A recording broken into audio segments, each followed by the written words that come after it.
Alors, vaste sujet. Comment est organisée la surveillance du VIH, des hépatites B et C et des autres IST en France? Quels sont nos outils? Et puis, quels sont les objectifs poursuivis? Non, c'est pas ça, c'est celui-là. Voilà. J'ai rappelé là, dans cette première diapositive les cibles 2020-2030 de la stratégie nationale de santé sexuelle. Sur le VIH, atteindre les 3,95, parce qu'on n'y est pas encore. Sur les IST bactériennes, essayer de tenter de réduire l'incidence de ces infections et puis augmenter les couvertures vaccinales vis-à-vis de l'hépatite B et des HPV chez les adolescents. J'en parlerai pas d'ailleurs dans ma présentation, mais on sait que malheureusement, les couvertures vaccinales sont encore, même si elles sont en augmentation, elles sont encore insuffisamment élevées et qu'effectivement, il y a un gap important encore à atteindre. Alors, les enjeux de la surveillance, c'est de produire des indicateurs de surveillance robustes à un niveau géographique fin, le département si possible. On pourrait même à un niveau encore plus fin, mais en tout cas, les systèmes tels que je vais vous les présenter, il n'est pas possible de descendre à un niveau plus fin. Sur la base de systèmes divers, déclaration obligatoire, les surveillances volontaires, les enquêtes ou le SNDS, Système national des données de santé.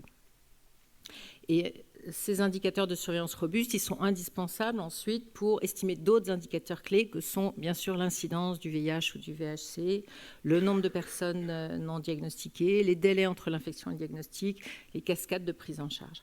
Tout cela bien sûr dans un but d'adapter au mieux les stratégies de prévention. Alors, la surveillance du VIH, je pense que vous connaissez bien les outils principaux. L'idée, c'est effectivement de disposer de données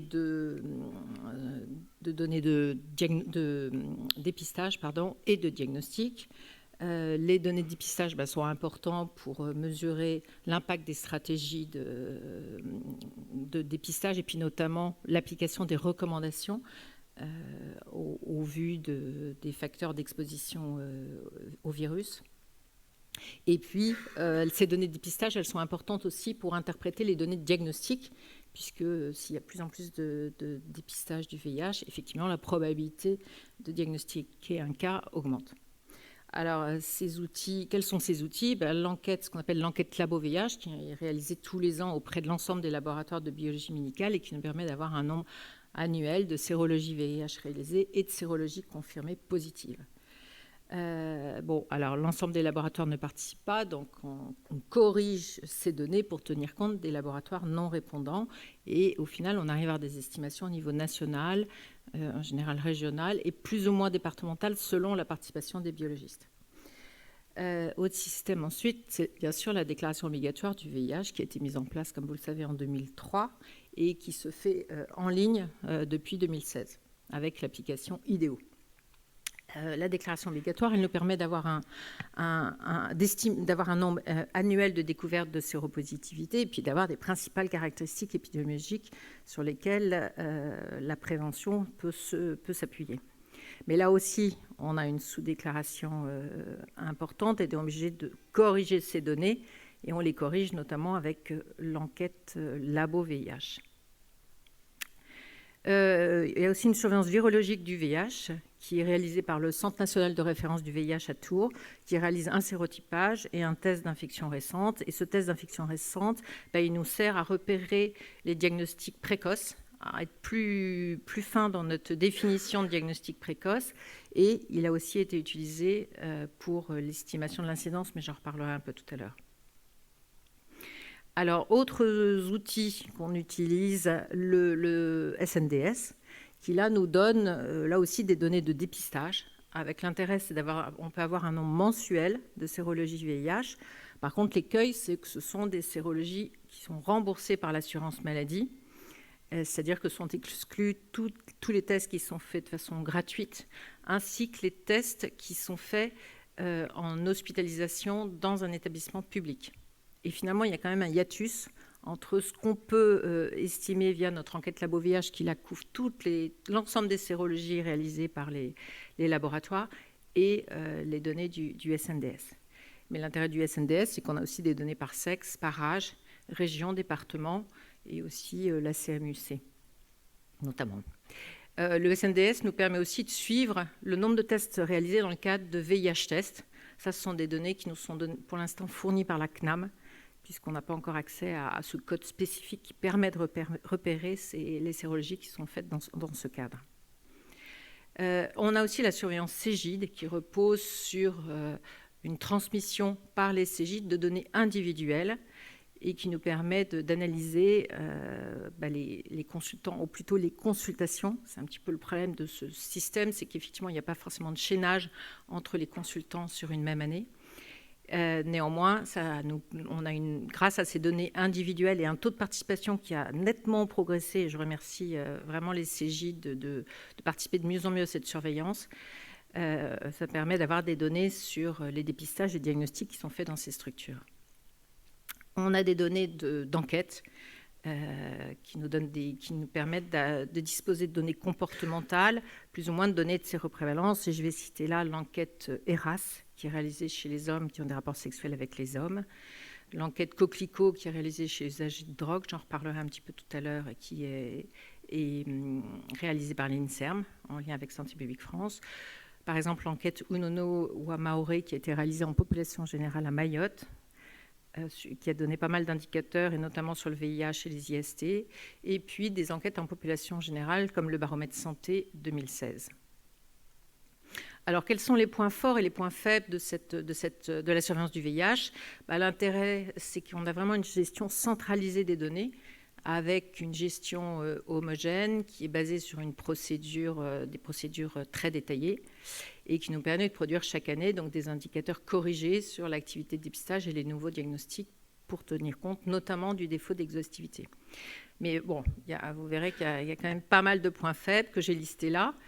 On a besoin d'améliorer les méthodes de correction de ces indicateurs. C'est un travail qui a été réalisé en 2023 là, et qui est en cours de finalisation, puisqu'on est dans un contexte de baisse de la participation des laboratoires, à la fois à l'enquête Labo-VIH et à la fois à la déclaration obligatoire. Donc finalement, on se trouve le plus souvent dans une impossibilité de produire des indicateurs fiables à un niveau géographique fin, département quasi impossible, et voire dans certaines régions, ça peut ne pas être possible, parce que ça nécessite un bon taux de participation des laboratoires Labo-VIH et des déclarants à la déclaration obligatoire dans chaque département. Il y a aussi un autre point faible, c'est celui des délais de production des indicateurs qu'on produit, comme vous le savez, au moment du 1er décembre, un petit peu avant, novembre de l'année N+1. Alors, en fait, on dispose de la base de la déclaration obligatoire à peu près en temps réel. J'ai mis 2 mois après, puisque chaque trimestre, on fait un point. 2 mois plus tard, on a une base disponible grâce à l'application en ligne.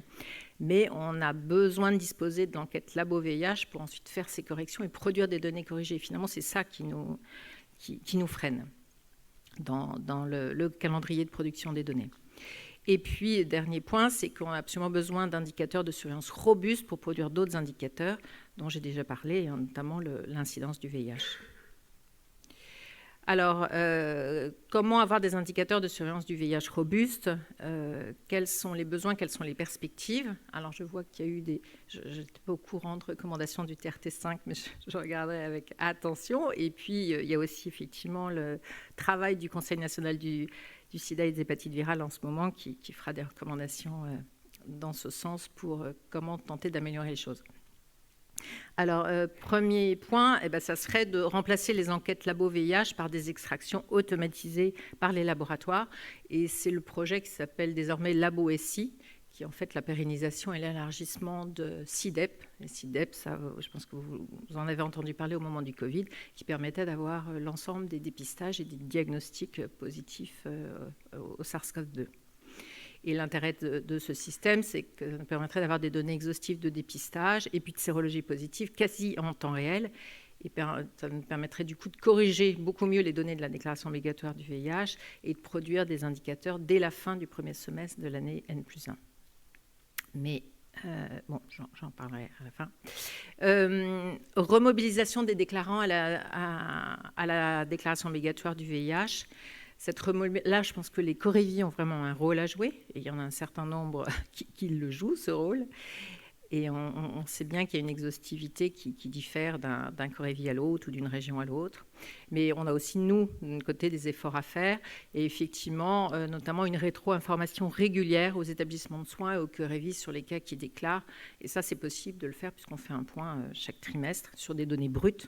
Et par contre, cette correction et ces données corrigées, elles ne sont possibles. Cette correction ne peut être faite qu'une fois par an.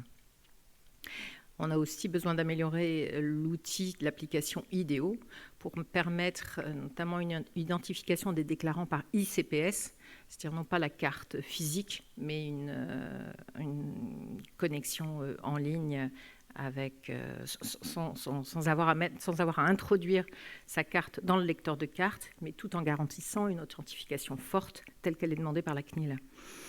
Une interopérabilité avec les systèmes d'information hospitaliers. Donc là, il y a un travail qui a débuté avec différents logiciels qui sont utilisés à l'hôpital. Et puis, j'ai aussi cité la visualisation des déclarations entre co-déclarants, c'est-à-dire entre le biologiste et le clinicien, ce qui n'est pas possible actuellement. Un lien entre la base de gestion et la base de données. Alors, c'est peut-être un peu compliqué pour vous, mais c'est vrai que nous, on a à gérer tout ça, et c'est effectivement assez compliqué, mais pour ça, on aura besoin d'un accord CNIL pour faire évoluer ces choses-là. Les autres objectifs de la surveillance du VIH, bien sûr l'incidence du VIH, j'en ai déjà parlé. Il y a différentes méthodes possibles qui sont notamment basées sur les rétrocalculs. Et il y a par exemple la méthode de l'ONU-SIDA Spectrum, qui s'appelle comme ça. Il y a une méthode de l'ECDC. Et puis différents travaux de thèse qui ont permis d'élaborer des méthodes d'estimation. Et en fait, il y a un travail de comparaison de ces méthodes qui est en cours et qui a nécessité d'abord la création d'une base de données simulée et dans un but de faire un choix de la meilleure méthode et de produire ensuite des estimations régulières d'incidence au niveau national, si possible, bien sûr, ensuite au niveau régional et puis aussi au niveau des populations clés. Par contre, je note quand même qu'on a des difficultés d'estimation liées à la baisse du dépistage et des diagnostics liés au Covid-19. Donc ça, c'est vrai que ça impacte beaucoup les modèles. Quand on met dans ces modèles cette période Covid, ça change énormément les choses, et puis aussi d'une migration qui est fluctuante. Il y a d'autres indicateurs, le nombre de personnes non diagnostiquées, les délais, la cascade. Ça, ce sont des estimations qui étaient produites antérieurement par l'INSERM. Et la dernière cascade de prise en charge du VIH, elle date de 2018. Donc, effectivement, elle est ancienne. Et donc, Santé publique France doit se réapproprier cette méthode. Ça, c'est prévu en 2024.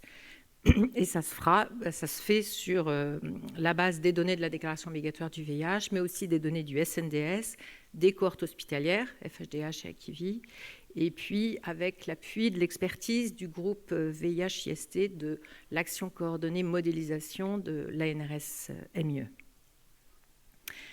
Voilà, donc je vais passer maintenant aux hépatites virales. Donc là aussi, un des objectifs, c'est de disposer de données de dépistage et de diagnostic. C'est vraiment, je dirais, des données de base à avoir. Et là, ces données sont disponibles grâce au SNDS, qui peut nous donner un nombre mensuel de tests anticorps anti-VHC, antigène HBS, anticorps anti-delta remboursés, et toujours par sexe, âge, région, département. L'intérêt aussi du SNDS, c'est d'essayer d'estimer le nombre de nouveaux diagnostics d'hépatite B et C. Là, on est en cours d'élaboration d'algorithmes, puisque vous le savez que dans le SNDS, on ne dispose pas des résultats des tests.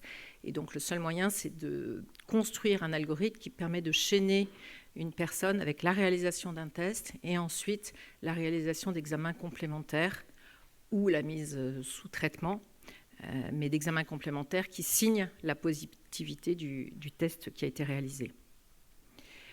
Concernant les données de dépistage, il y a eu un certain nombre d'enquêtes labo EP, donc un peu de la même manière que labo VIH, qui ont été réalisées auprès des laboratoires de biologie médicale et qui là nous donnent là aussi un nombre annuel de tests de dépistage anti-VHC, antigène positif et un nombre de positifs. La surveillance Cégide, qui là aussi nous donne des indications sur le dépistage et le diagnostic en Cégide. Et puis on a aussi une déclaration de l'hépatite B aiguë qui permet d'évaluer l'impact de la stratégie vaccinale sachant que là aussi, on a une sous-déclaration importante, mais néanmoins, ça nous paraît un outil à conserver. Des données de prévalence et de recueil de comportements de prévention ou de comportements à risque, des enquêtes en population générale. Et là, je vous cite le Barotest 2016 qui a été réalisé de façon couplée au baromètre santé. Le baromètre santé, c'est une grande enquête auprès d'un échantillon représentatif de la population générale. Et ce barotest, qui consistait à proposer aux personnes interrogées l'envoi d'un kit avec dépôt de sang sur buvard, a permis d'estimer la prévalence du VHB et du VHC, et puis surtout d'estimer aussi le nombre de personnes non diagnostiquées et de construire une cascade de prise en charge du VHC telle que vous la voyez là sur la droite de la diapositive. Il y a une enquête de la même manière qui a été réalisée à Mayotte, mais là avec une méthodologie différente, puisqu'à Mayotte, on est obligé de faire des enquêtes en face à face avec des infirmières qui se rendaient au domicile des patients. Il y a aussi des enquêtes en population spécifique et chez les usagers de drogue. Il y a l'enquête Coquelicot 2022-2023 dont le terrain s'est terminé au mois de mai. C'est une enquête qui est coordonnée par l'INSERM en lien avec Santé publique France, et là qui va nous permettre, ça y est, la base est disponible et donc les analyses vont pouvoir démarrer et nous permettre d'estimer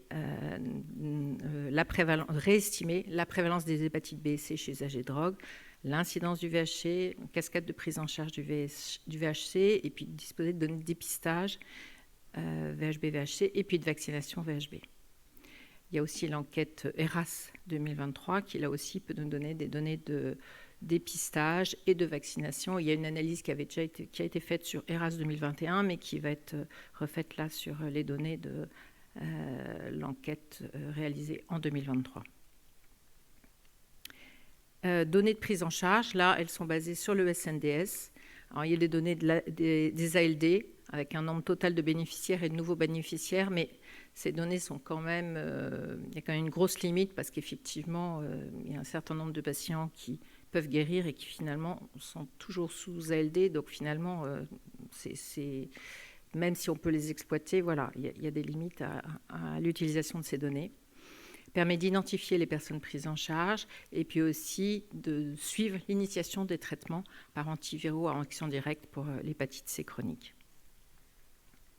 Alors, les besoins et les perspectives sur les hépatites B et C, sur le dépistage et le diagnostic, là, effectivement, nous avons décidé d'arrêter ces enquêtes labo-EP qui sont beaucoup trop chronophages pour Santé publique France, mais également pour les laboratoires de biologie médicale, et donc l'analyse de l'activité de dépistage se basera uniquement sur le SNDS.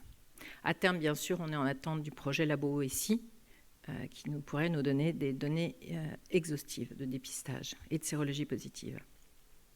Enquête en population générale, il est prévu de renouveler le Barotest 2016 en 2026, donc de la même manière couplé au baromètre santé pour disposer à la fois d'un prélèvement sanguin sur buvard, mais également de données d'interrogatoire sur les comportements de dépistage, sur les facteurs d'exposition au virus, etc. Cette enquête est prévue en métropole. Là, on est en train de réfléchir sur les DROM, mais dans les DROM, si on va avoir une estimation de prévalence dans chacun des DROM, il nous faut un échantillon énorme. Et je crains que ce ne soit pas possible d'être fait malheureusement dans les DROM. Mais ça fait 1 an qu'on travaille là-dessus et voilà, à suivre. Et ça nous permettra du coup d'avoir une nouvelle cascade de prise en charge du VHC. Par contre, il y a d'autres besoins qui ne sont pas couverts à ce jour, des données dans la population migrante et dans la population carcérale. Alors, la surveillance des autres IST, dernier point de mon intervention, même chose, on a des données de dépistage et diagnostic, à la fois donc, sur les 3 IST bactériennes, chlamydia, trachomatitis, gonocoque et syphilis. La surveillance en cégide, qui nous donne aussi des informations sur les dépistages et diagnostics de Mycoplasma genitalium. Et puis également la surveillance en médecine générale, et ça c'est le réseau Sentinelle qui est coordonné par l'INSERM, et qui nous permet d'avoir une vision de ce qui est fait en ville. puisqu'il s'agit de médecins généralistes qui déclarent, un réseau de médecins généralistes qui déclarent tous les diagnostics d'IST bactérienne. Et d'ailleurs, cette surveillance va donner lieu à un BEH dans le BEH thématique qui sortira au moment du 1er décembre, puisque sur 3 années d'activité depuis 2020 jusqu'à 2022. En données de diagnostic, je n'oublie pas la déclaration obligatoire du Mpox. Voilà, au 31 août, on avait un total de 5010 cas recensés en France depuis le début de l'épidémie. En fait, actuellement, on a à peu près moins de 5 cas qui sont déclarés chaque mois. Mais bien sûr, nécessite un suivi rigoureux. Surveillance des autres IST, les données d'enquête. Là, je vous parle de l'étude Prévist, qui est donc réalisée par Santé publique France en collaboration avec le CNR des IST bactériennes et le CNR des papillomavirus, et étude qui est couplée à l'enquête santé, vie affective et sexuelle qui est menée par l'INSERM. L'objectif de l'étude Prévist, c'est disposer d'une prévalence des IST, des 3 IST bactériennes chez les 18-59 ans.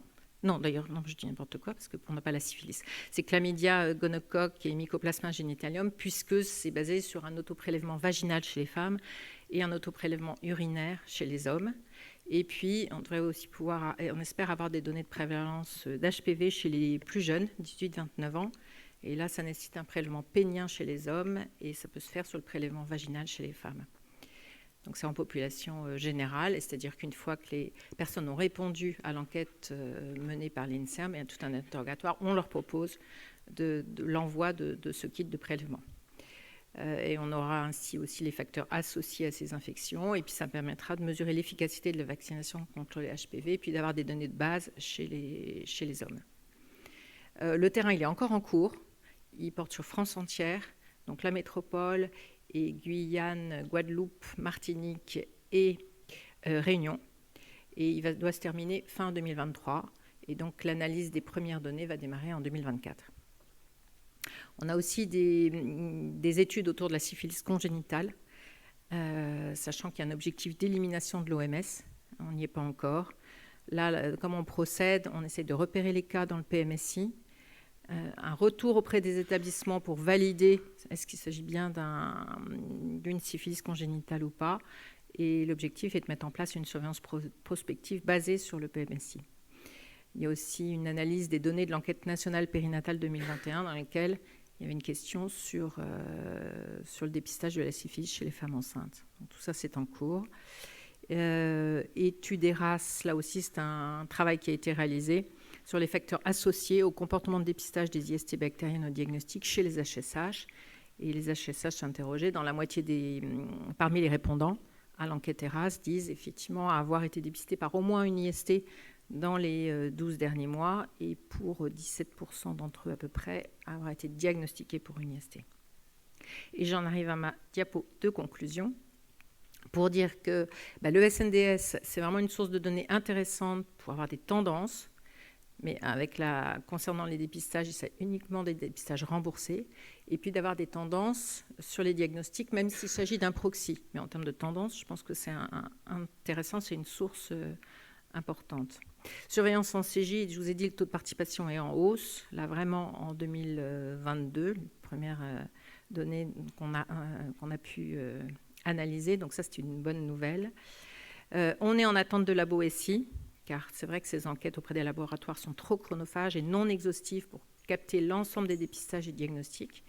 Là, c'est un dossier qui est porté par le ministère de la Santé et qui avance peut-être pas suffisamment vite, mais voilà, avec un calendrier. Et pour l'instant, le VIH, les hépatites et les IST ne sont pas intégrés dans les pathologies qui vont faire les premières pathologies qui vont pouvoir en bénéficier puisqu'il s'agit des infections respiratoires. On manque de données, comme j'ai dit, sur les populations migrantes qui sont peu captées par les études en population générale et sur la population carcérale. Sur le VIH, il y a vraiment un travail de fond sur les corrections des données, labo-VIH, DO-VIH et sur l'incidence, grâce au recrutement dans mon unité récent d'une biostatisticienne. Donc on avance. Et puis à venir sur la cascade de prise en charge. Sur les hépatites B et C, cascade de soins et ce qu'on fera sur les nouveaux diagnostics à partir du SNDS sont essentiels pour appréhender l'avancée vers l'élimination des hépatites B et C en 2030. Et sur les autres IST, on est conscient qu'il y a certains lieux de dépistage et de diagnostic qui ne sont pas encore ouverts par une surveillance spécifique. Je pense notamment au centre de santé sexuelle et aux consultations hospitalières. Voilà, et puis je remercie toutes les personnes qui sont impliquées dans la production des données, mais bien sûr les déclarants, les médecins en ARS et leurs collaborateurs, les CNR, le réseau Sentinelle et puis certaines directions de Santé publique France qui nous aident. Voilà, merci à vous.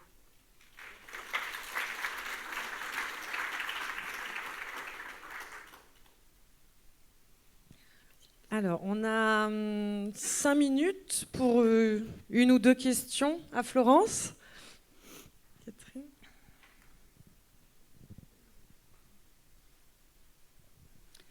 Bonjour, Catherine Aumont de Aide. Merci beaucoup de cette présentation. J'avais une question.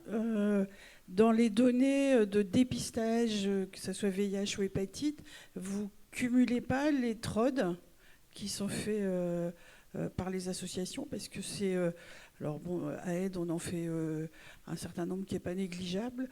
Au-delà des positifs qui, de toute façon, se retrouvent dans les confirmations, mais au moins le nombre de dépistages effectués, parce qu'en plus, c'est sur des populations vulnérables, exposées.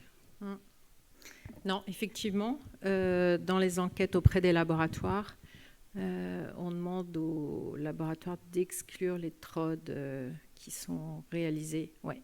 Et dans le SNDS, ils sont pas repérables, quoi. Ouais. Non.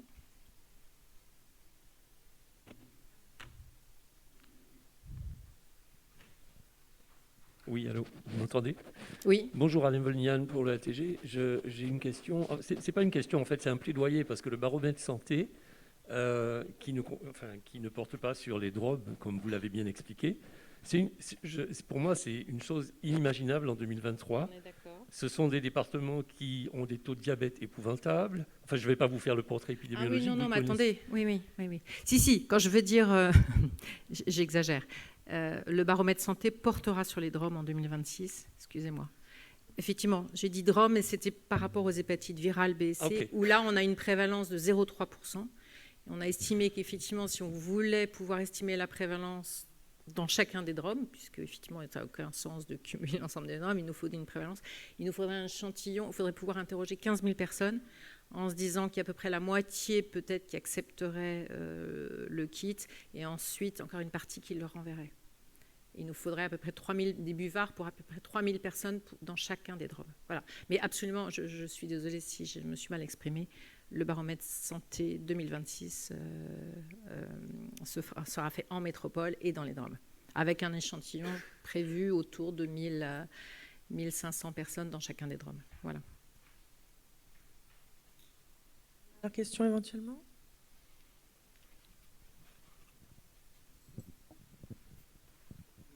Merci beaucoup Florence. Juste une question, pourquoi le baromètre hépatite qu'en 2026 ? Au départ, on l'avait imaginé en 2024. Oui. Et puis en fait, la méthodologie a changé, pour différentes raisons. Finalement, ça n'a pas été possible. Et puis qu'il y a une certaine priorisation qui est faite au sein de l'agence, et d'ailleurs en lien aussi avec le ministère de la Santé, sur les thématiques qui sont couvertes dans les baromètres, qui se font tous les 2 ans. Et donc finalement, pour toutes ces raisons, il n'a pas été possible de prévoir ce volet barotest dans le baromètre 2024. Voilà. Infiniment, Florence, pour cet état des lieux.